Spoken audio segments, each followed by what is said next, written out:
সামাজিক যোগাযোগ মাধ্যমে বিশেষ বার্তা দিলেন ঢালিউডের একসময় তুমুল জনপ্রিয় চিত্রনায়িকা শাবনূর।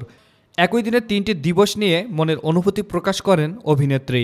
শুক্রবার ১৪ ফেব্রুয়ারি বিকেলে ফেসবুকে লাল রঙের পোশাক পরা ৩টি ছবি আপলোড করেন শাবনূর। ক্যাপশনে লেখেন, আজ পবিত্র শাবান মাসের মহামান্বিত ও বরকতময় রাত, শবে বরাত। এ রাতে মহান আল্লাহর রহমত ও বরকত কামনা করছি। হে আল্লাহ, আমাদের সবাইকে ক্ষমা করুন।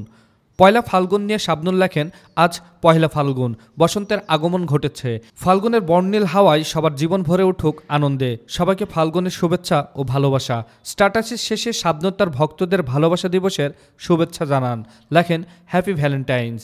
প্রখ্যাত চলচ্চিত্রকার এহতেশাম পরিচালিত চাঁদনি রাতের সিনেমার মাধ্যমে চলচ্চিত্রে আগমন ঘটে শাবনূরের। প্রথম ছবি ব্যর্থ হলেও প্রয়াত নায়ক সালমান শাহর সঙ্গে জুটি করে ব্যাপক সফলতা পান তিনি।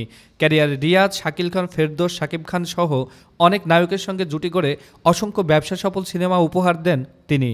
ক্যারিয়ারের শীর্ষে থাকার সময় হঠাৎই অভিনয় জীবন থেকে দূরে সরে অস্ট্রেলিয়ায় বসবাস করতে শুরু করেন শাবনূর। সর্বশেষ ২০২৩ সালে শাবনূর নারীকেন্দ্রিক সিনেমা রঙ্গনায় অভিনয় করেন, যে সিনেমার কাজ এখনও শেষ হয়নি।